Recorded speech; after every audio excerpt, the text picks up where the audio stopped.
Welcome to Comment with me, George Galloway, on Press TV, still the voice of the voiceless. This is the big conversation. This is the great debate, but it can only be a debate if you join in. That's why, above all, I need your telephone calls on 44208-601-4555. You call us, we'll call you back, establish a clear line. And remember, if you get on the television with me, the volume on your television has to be at 0 or no one will understand either of us and I'll have to move swiftly on. You can also SMS the show on 4478 00008066. Or you can email me at comment@presstv.co.uk. Now, the generals are back in Egypt. That's my verdict. I want to hear yours. What was portrayed last week as a popular revolution that the army happened to go along with has turned out not to be the case. It is a coup and not a revolution. The army trained 500 officers every year at West Point and other US military academies, and in receipt of the second biggest amount of foreign aid after Israel of any country in the world, is paid by the United States of America. And the US, despite the coup and against their own constitution, have just sent another, I think 4, maybe 5 F-16 fighter jets to the military junta in Egypt. And that's what we must now describe it as. Egypt is again a military dictatorship. That might not have been what was in the mind of the millions who marched against Morsi and who were rightly angered by a whole series of blunders made by him and the Muslim Brotherhood in Egypt, some of which I shall adumbrate in a moment.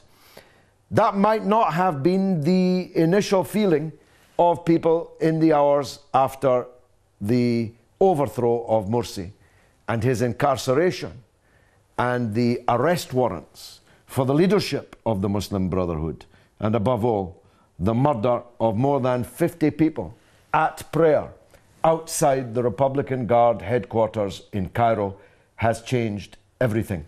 It has moved some very important Islamic figures. It has moved Dr. Abdel Fattah, who was the candidate I supported in the Egyptian presidential election, a former leader himself of the Muslim Brotherhood in Egypt, but who was expelled by the Brotherhood because he decided to run for president at a time they said they didn't want to run for president, though they then ran 2 people for president and expelled Abdel Fattah.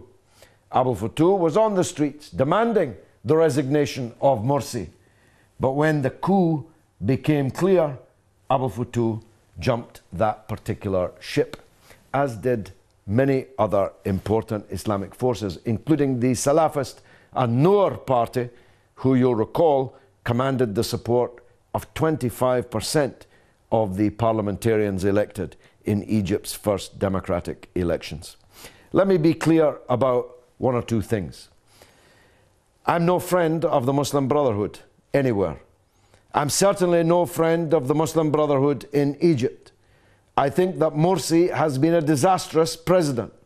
I think he made a weak hand much weaker by the way he conducted state affairs, the way he conducted the Egyptian economic collapse, the way he dealt with the ongoing siege of the Palestinian people in Gaza, his constitution, which was passed in a referendum which was voted on by only 1/3 of the Egyptian people, contained many errors within it.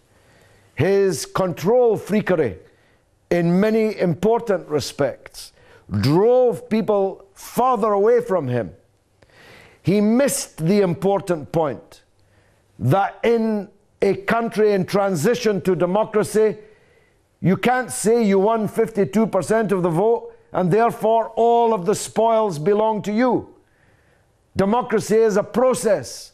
It's not an event that takes place once every 4 or 5 years. He didn't apparently realize that you can't govern a country like Egypt in transition from 33 years of dictatorship on any basis other than national unity.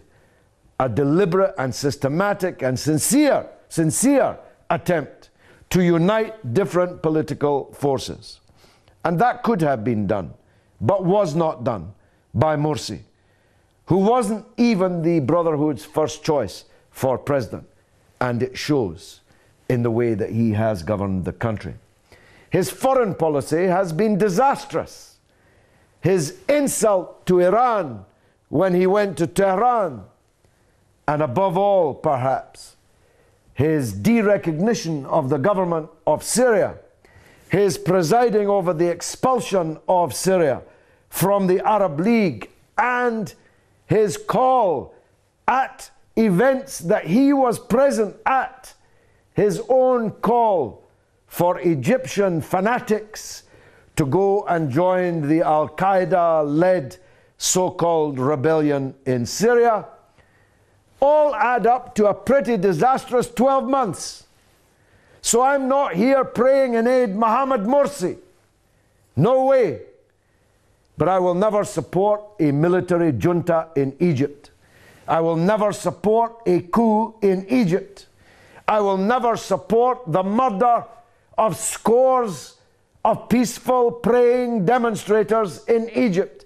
I will not support the criminalization of an organization that didn't do anything except win the election and has been thrown out of power by the very armed forces that now hunt down the leaders, including the latest warrant for a member of the supreme leadership of the Muslim Brotherhood. So I'm not with the Muslim Brotherhood, but I'm certainly not with the generals. And therefore, I'm forced to choose. And I have to choose legitimacy. Where do you stand? We'll be talking too about the situation, unprecedented, facing Press TV, being taken off the air all over the world, satellite after satellite after satellite trying to strike us down. And when asked why they've broken their contract with us, which is going to cost them millions, the satellite companies say they were told to do so by the European Union or by the government of the United States or some other international political agency. But the European Union doesn't have the guts to admit it, indeed, flatly denies it. So somebody is lying.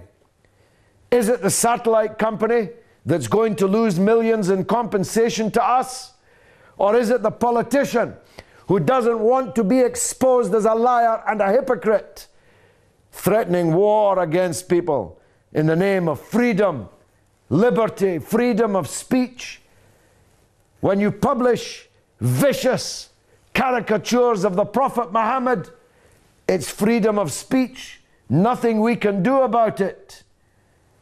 But you're ready in a mendacious way, a lying way, to close down Press TV. Well, we've got news for you. This is the 21st century. You can't close us down. Millions are watching us every week, online, on their telephones, and now on a new satellite, which we will begin to broadcast from in the next few weeks.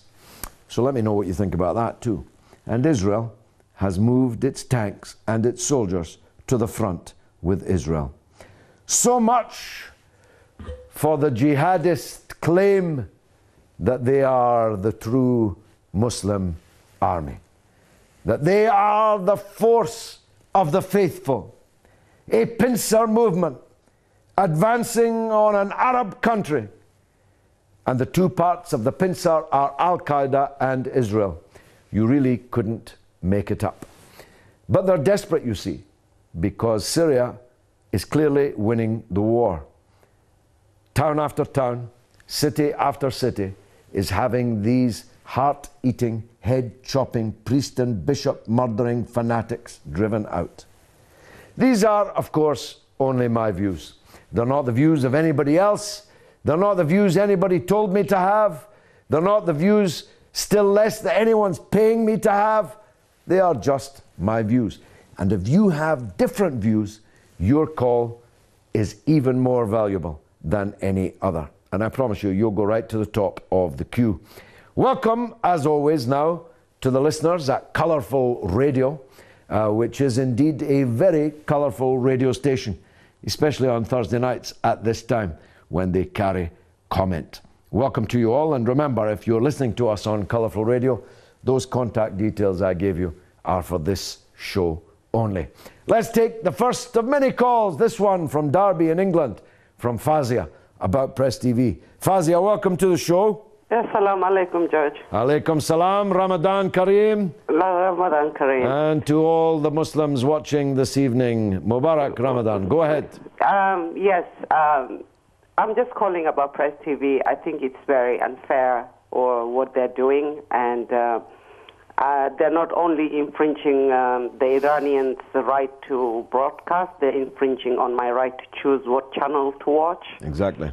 And it's just that I watch different channels, not only Press TV, but I like some things Press TV do. I don't like some others, but that's my choice. Yeah. And at the moment, it seems like I've been told what to do. You know, maybe 1984 is here. I don't know. 1984 had nothing on what we've got now. The system that Snowden revealed about PRISM and the GCHQ participation in it. I mean, George Orwell couldn't have invented that one. No, even now, when I go online, I'm worried. You know, when I go to Press TV channels, I'm thinking, am I being recorded somewhere? Don't be worried. Be certain. Be certain. Everything you have ever searched for, looked at online, they have it. Everything. So they might as well put a camera in every room in our house. So I'm on a list somewhere. For sure, but look on it as a badge of honor. Badge of honor. Look on it as proof that you are a sincere and independent thinking human being. You're not one of the sheeple who is being led by the sheepdogs down into the pen where they can safely count on you. Yes, but the thing is, I was shapely before. I eat and drank everything the BBC, the CNN gave me until I started watching Press TV, RT, other channels. Hallelujah. Hallelujah. And I'll tell you what, Fazia. Yeah. There are millions of people like you around the world. Yeah. I've just been in Australia, which is about as far away as you can go. Yes, and greetings to my friends there. In Australia, 3,000 of whom paid good money in ticket prices to come and hear me talk, and all of them had seen me on Press TV. All of them had seen me on RT and elsewhere. More and more people around the world are getting their news from places that they feel they can trust. And no one in their right mind trusts Fox News or CNN or the BBC, or Sky News. No one in their right mind trusts these outfits because they reflect the point of view of the regime that pays them, whether a person, in the case of Mr. Murdoch, or a government, in the case of the state broadcasters in Western countries, like the BBC. Fazia, thanks very much for that call. Let me remind you of the number. It's 44208-601-4555. That's 208-601-4555. Let's go to Switzerland, talk to Alale on Egypt. Yes, welcome to the show. Yes, good evening, Galloway. Good evening, sir. Yes, I would like to comment on Egypt. Yes, go on. Exactly what happened in Egypt is a military coup d'etat, and it's similar to what happened in 1953 in Iran, Yeah. the overthrow of Mohamed Mossadegh, Yeah. and Allende. Although the only difference I'd say, Mossadegh was actually a very good prime minister. Morsi was a very, very bad president, but go on. Let me finish. And also Allende in 1973 in Chile. Yeah. So some people are saying that the Islamists were overthrown. Exactly what has been overthrown is the desire of Egyptian people.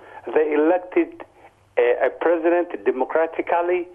So I think this is a local reactionaries and international reactionaries who are united and who do not want a democratic state in Egypt. And that is my comment. Well, listen to my comment. Morsi got 52% of the vote on a 52% turnout, which means he secured the vote of 27% of the electorate in Egypt. You would have thought that with such a wafer-thin mandate that Morsi would have conducted presidential affairs with a good deal more humility. But he did not. He acted as if getting 52% of a 52% turnout, in other words, just over a quarter of the votes available from the Egyptian public, was all you needed. He didn't realize that democracy is about more than turning up every 5 years and putting an X on the ballot paper. Nonetheless, as I said at length earlier, the point you make is correct. This is a military coup. Nothing more, nothing less. And just as the overthrow of Allende in 1973, September, I remember it well, was a prelude to a wave of bourgeois and petty bourgeois millions on the streets complaining about Allende, the end result is the same. The tanks move in. The generals sit in the president's chair, either literally or metaphorically. In Chile's case, literally. In Egypt's case, metaphorically. The person actually sitting in the president's chair, whilst the president is under arrest for committing no offense other than being the president who won the election. In the case of Cairo, the person sitting in the president's chair is a judge appointed by the former dictator, Hosni Mubarak. You couldn't make it up. Alale, thank you very much for the call from Switzerland. Remember, we want calls from the listeners to Colourful Radio. You can't see me, which is a pity because I've got quite a nice new jacket on, but you can hear me and you can call me on 208-601-4555. As has Jeff from Lincolnshire, who also wants to talk about Egypt. Jeff, welcome to the show. Thanks for taking my call. I just wanted to say just off the bat quickly, Obama a few days ago posted on Twitter, and I quote, "I wish Muslims across America and around the world a month blessed with the joys of family, peace and understanding." Indeed. President Obama, #Ramadan. And I was just thinking, George, that those he's not bombing and droning to death in Pakistan and other places, he's actually force-feeding this Ramadan in Guantanamo Bay. Indeed. So it's breathtaking. It's a breathtaking tweet from a hypocrite of truly gargantuan proportions. Barack Obama may be the biggest hypocrite ever to sit in the White House in Washington. And that's saying something, Jeff, I must say.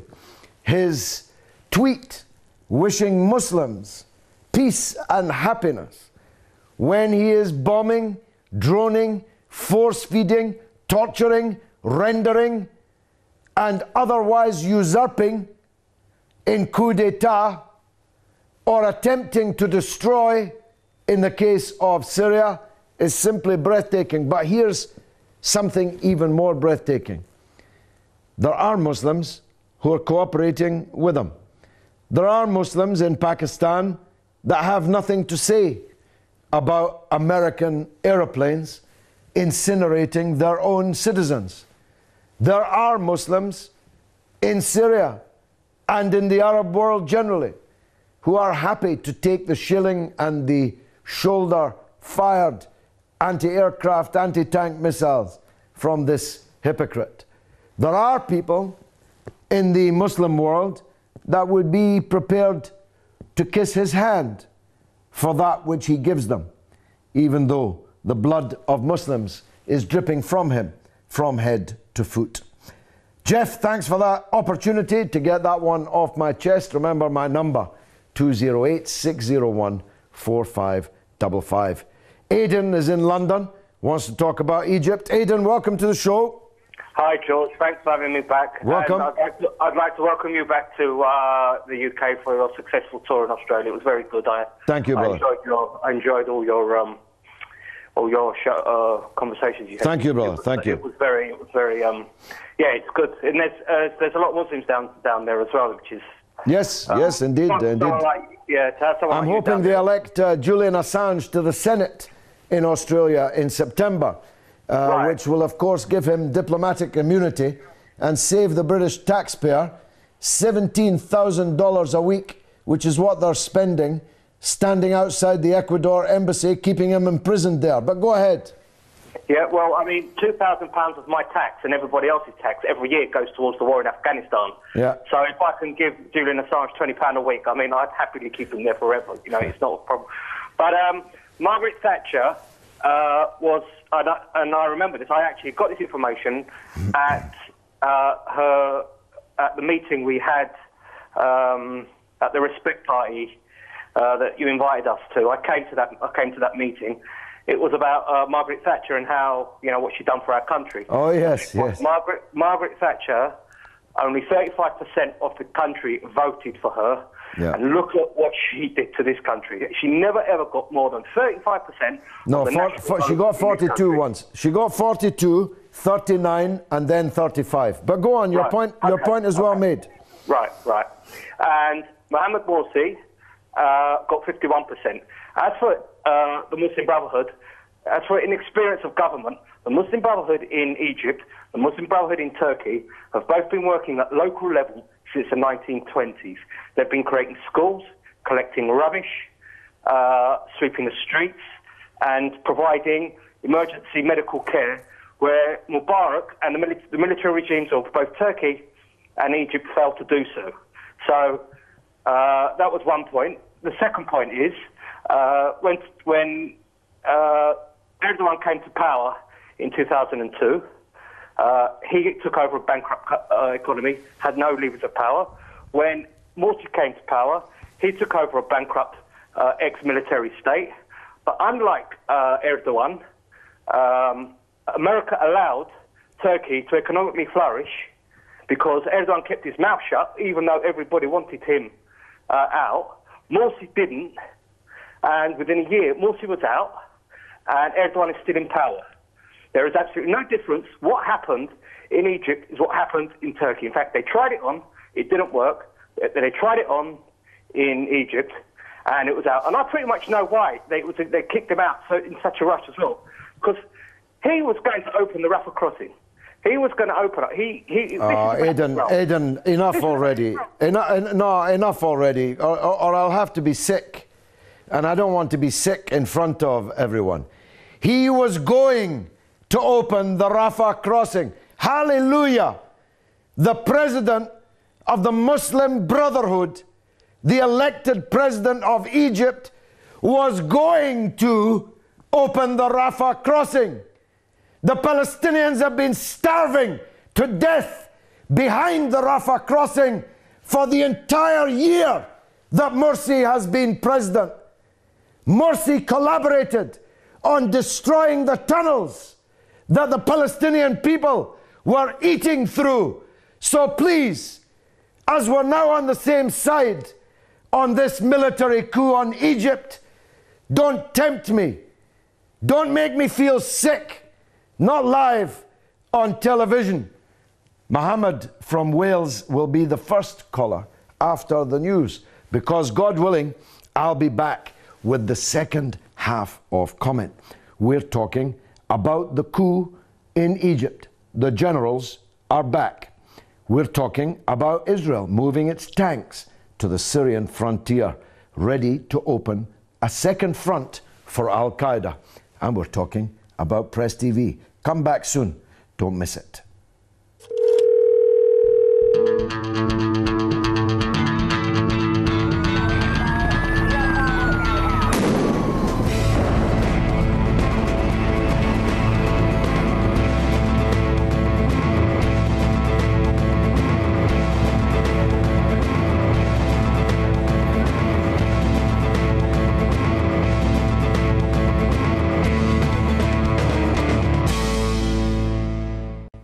Welcome back to Comment with me, George Galloway, here on Press TV, still the voice of the voiceless. My telephone number, I remind you, is 44208-601-4555. You call us, we'll call you back.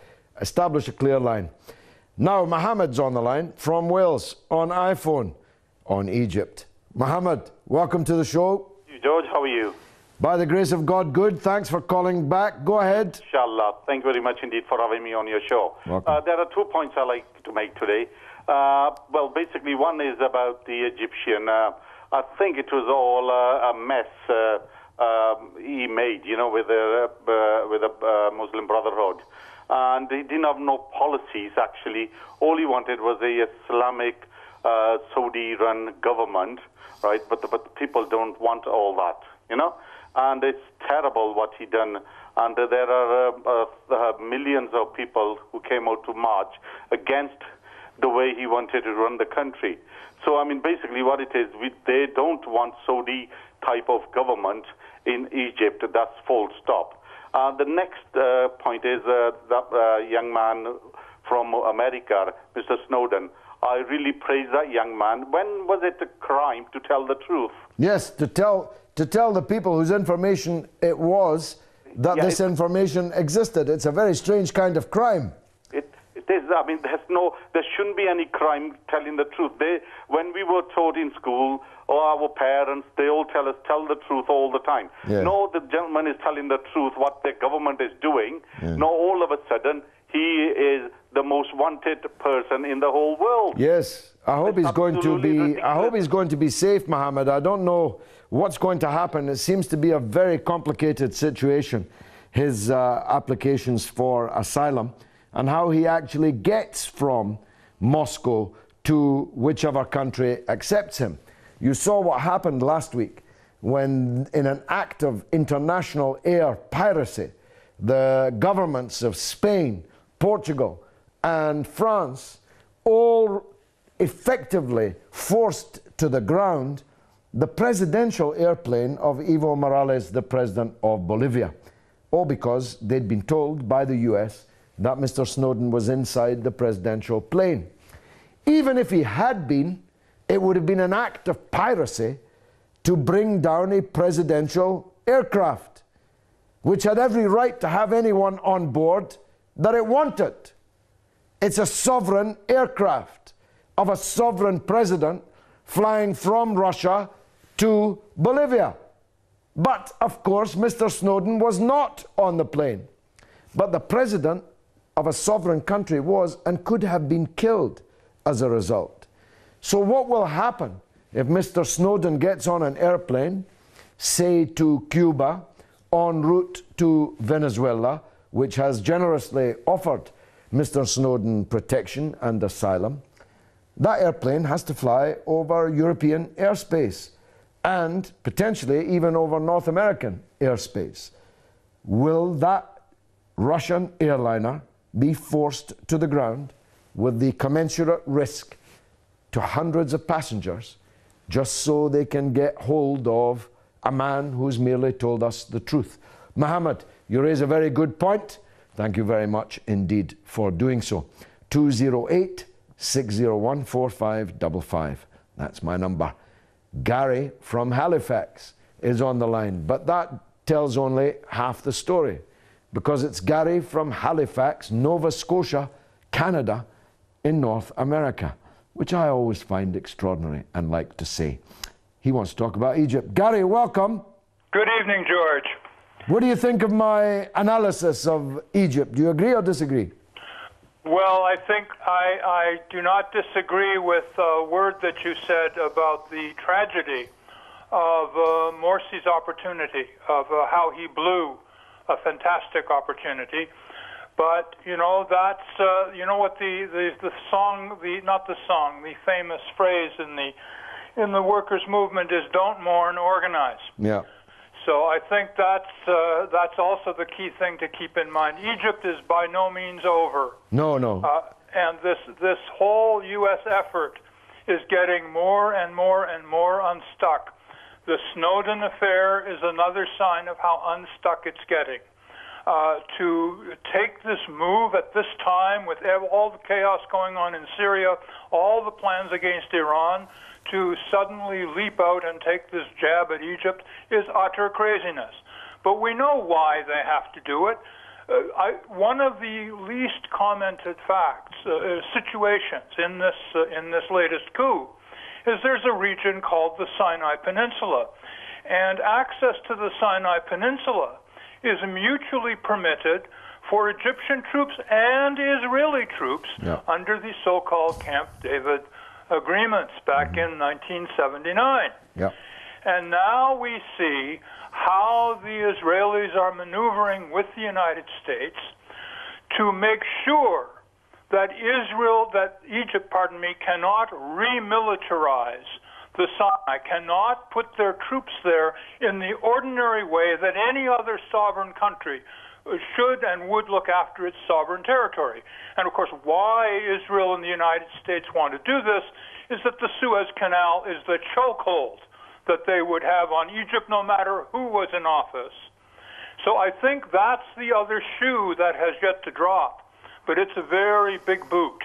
Very good point, as always, from a very big and important viewer in Halifax in Canada. Thanks for that, Gary. 44208-601-4555. Sangwana's called it from Botswana about Egypt. Sangwana, particular welcome to our viewers in Botswana. Go ahead. How are you, George? By the grace of God, good. The better for hearing from you. Go on. Thank you. How are you, George? Can you hear me, George? Can you hear me? Yes, the whole world's listening. Sangwana, go ahead. Yes, how are you? Thank you very much to go through with you, George. Yes. I want to say something about the press TV, say that although some other countries are cutting the channel, what I want to say that, George, you are the eyes of the world, the whole world. You are the eyes, you are the ears of the world. Anybody who hates press TV, he hates the truth. And the truth cannot win anything. I mean, the false cannot win anything. It's only the truth that can win the whole world. George, I want to ask you something. For this Middle East crisis, in the Arabic state in Middle East, who is behind this crisis, George? And who is benefit from this crisis? Well, George, I want to ask you. Well, it's a good question and very kind words. Sangwana in Botswana, I'm grateful for it. Who is behind it is a very complicated question, but who is benefiting from it is very easy to answer. The Arab masses began an awakening. They began to overthrow the corrupt and rotten dictatorships that had ruled them for so long, for too long, for always in many cases. They had begun to make imperialism extremely nervous, make Israel extremely nervous. The masses were on the move like a tiger. But the United States and the big powers had ambitions, and let's face it, they had the bottle to try to ride that tiger. They have partially succeeded in most places. They have partially succeeded even in Tunisia, where my old friend Sheikh Rashid Ghanouchi is having real difficulty in hanging on to power and influence. They did so successfully in Libya, succeeding and in removing what many people would have said was the worst, most idiotic dictator in Africa, and replacing him with something even worse, which many people would have thought an impossibility. We got rid of Mubarak and we got Morsi instead. Morsi has made a series of disastrous blunders and has now been replaced by something even worse, namely a military dictatorship which owes its training, its money, and its ideology to the United States. Some foolish people on the left in politics in Egypt believed, last week at least, that they were the cause of Morsi's overthrow. They know now that it's the generals that are back. Syed from Ahwaz in Iran on Egypt. Syed, welcome. Yeah. Yes, go ahead, Syed. Yes, good evening, Mr. Galloway. Good evening to you, Good go evening, ahead. and happy Ramadan to you. Thank you, same to you, brother, go ahead. It's an honor to be speaking to you, Mr. Galloway, but I'm afraid I cannot agree with you 100% on the Egyptian matter, especially when it's about coup d'etat. Yeah, I agree with you, it is a coup d'etat, but it had to be done to save Egypt from the turmoil that Mr. Morsi brought up. Well, there's plenty of turmoil now. There's plenty of turmoil now, Syed. The people are being shot down like dogs in the street while they're praying. Yeah, I agree with you. I agree with you, but it was all started by the Mr. Morsi himself when he started to bring the sectarian war there and killing Shias and disregarding them. So he was the first who started it. So well, maybe that may be true, and I said so in the beginning, that the sectarian language of Morsi, his attack on Syria, his encouragement of fanatic extremists to go and fight in Syria, definitely had as the reverse side of the coin the obvious possibility of producing sectarian killing and violence in Egypt itself, if they could find a minority to turn on. Only 1% of the Muslims in Egypt are Shia. 10%, 12% of the population are Christians. And Morsi risked the safety of these religious minorities with the sectarianization of his policy towards Syria. But it's not Morsi that's gunning down the Muslims now. It's the junta.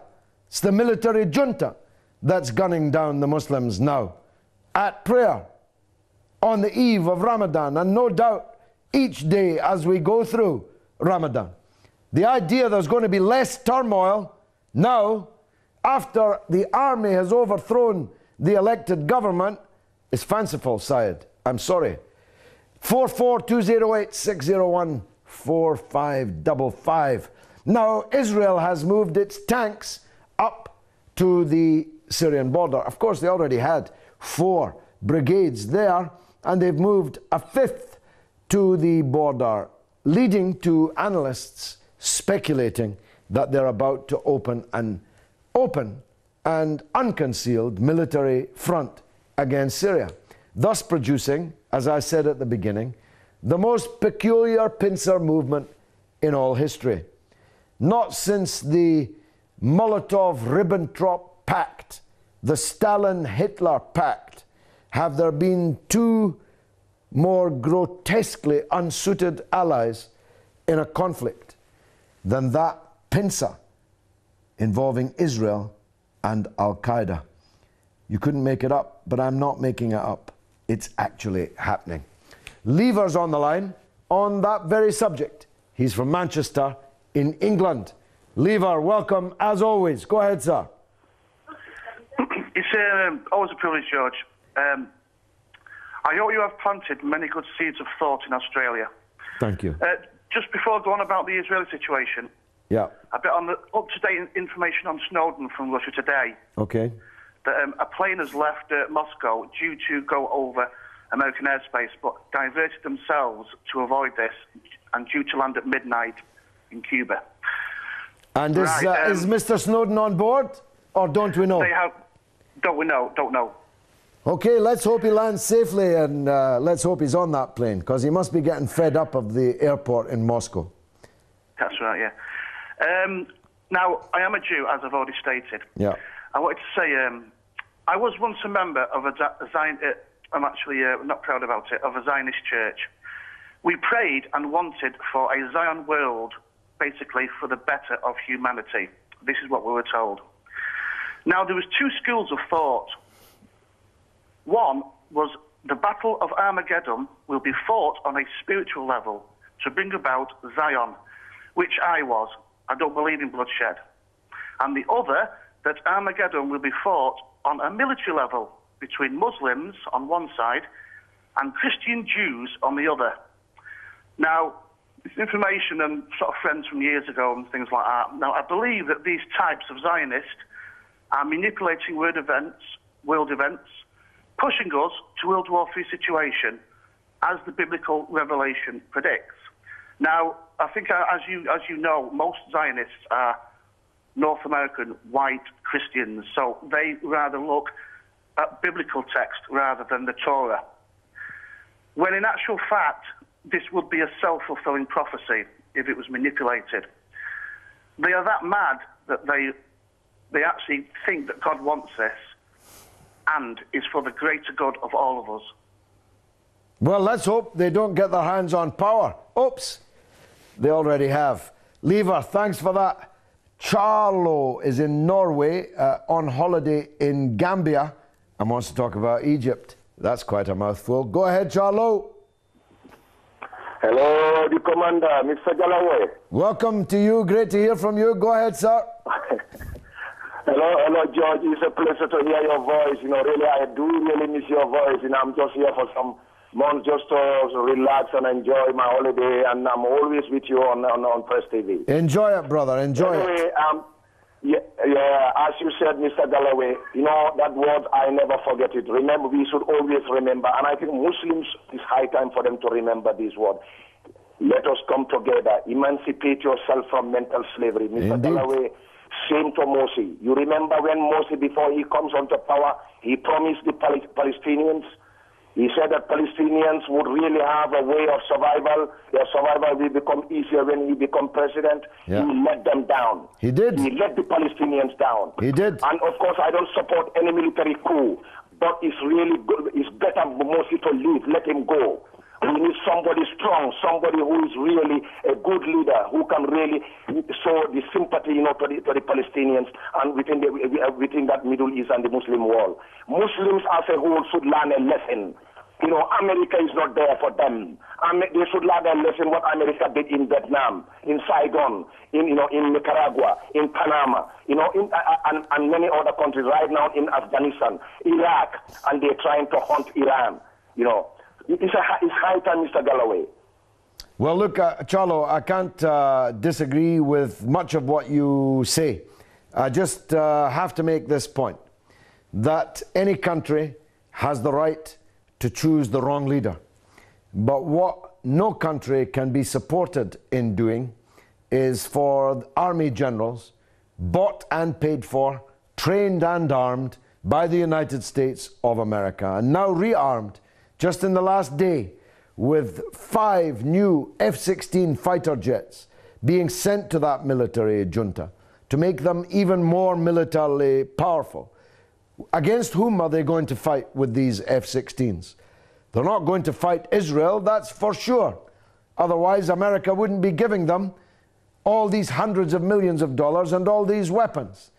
These weapons are for fighting against the Egyptian people themselves, scores of whom they have killed in the last few days. Many more, I predict, they will. Andy is watching online in Vancouver, in Canada, and wants to talk about Egypt. Andy, welcome to the show. Oh, thank you very much, George. Yeah, I listened to the discussion going on regarding Morsi, and I have a point of view that Morsi winning the election himself was a surprise to the United States. And they did everything to make him fail and destroy the Muslim Brotherhood, their political future. He didn't have any political experience. He inherited a failing state, collapsing economy, corrupted government institutions. even if he were the most sophisticated politician, his mission was impossible, and his administration was destined to fail. He was a president without a constitution, a legislature, a tremendous forces working against him, including the Supreme Constitutional Court, the armed forces, the police, and what I call them the democracy opponent front, led by Mohamed al-Baradei. Mohamed al-Baradei, as you know, he is a member of the International Crisis Group. That's a Soros group, and you know it's funded to funnel money to through the CIA. Baradei is an American agent, no more and no less, and always has been. And the point is that the problem with Morsi, he sold out. He sold out to Saudi Arabia and the Qatar, basically implementing the U.S. plan to destroy the Muslim world. There is a plan, when they lost the war in Iraq, the war in Afghanistan, they decided to change their tactics, and they used covert wars against the Muslim world. It showed in different phases. In Egypt, as a matter of fact, Egypt revolutionaries mostly funded by the United States government, even during Mubarak. The revolution in Egypt didn't happen overnight. These rebels and the revolutionaries, and whatever you call them, they are funded by NGOs from the Democratic and the Republican parties. Well, look, I've got to cut you short, Andy, because I need to get one last call in. But it was a very, very good call, and I hope you won't be a stranger and that you'll call me again, Andy, in Vancouver. But I want the last word to go to Africa, where Egypt is, of course, located. Al-Mansour, he's on the line from Nigeria. Go ahead, Al-Mansour. Hello. Hello, Mr. Galawi. Yes, sir. I'm pleased to meet with you. This is the first time I'm speaking with you. And may God protect you and give you a long life. Thank you. You're one of the protectors of the wall. Let me call it that way. It's a pleasure meeting you. I want to speak about Egypt, but the previous caller have said most of my points. But I would like to say few out of what he says. You see, what I understand with the Egypt problem is this. If somebody will just get up and say, Egypt is not a coup, what would you call it? It's a coup. It's a straight-ahead coup. Everybody has seen this, and everybody understands this. But the most disappointing issue is this. Look at what the United States is doing. The United States is saying they will found the junta. It means they backed the coup. They have? What I believe is they feel democracy is not good for any Arab country except what they want us. Well, look, Al-Mansour, let's talk again next week maybe on this, but you're absolutely right.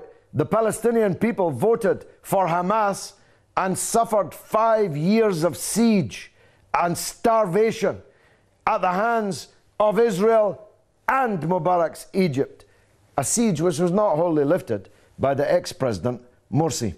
Tell your friends that Press TV can still be watched by any manner of means. And God willing, I'll be back here next week for more comment.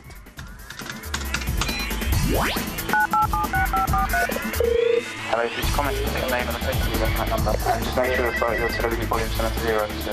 Zero. Can you spell your name for me?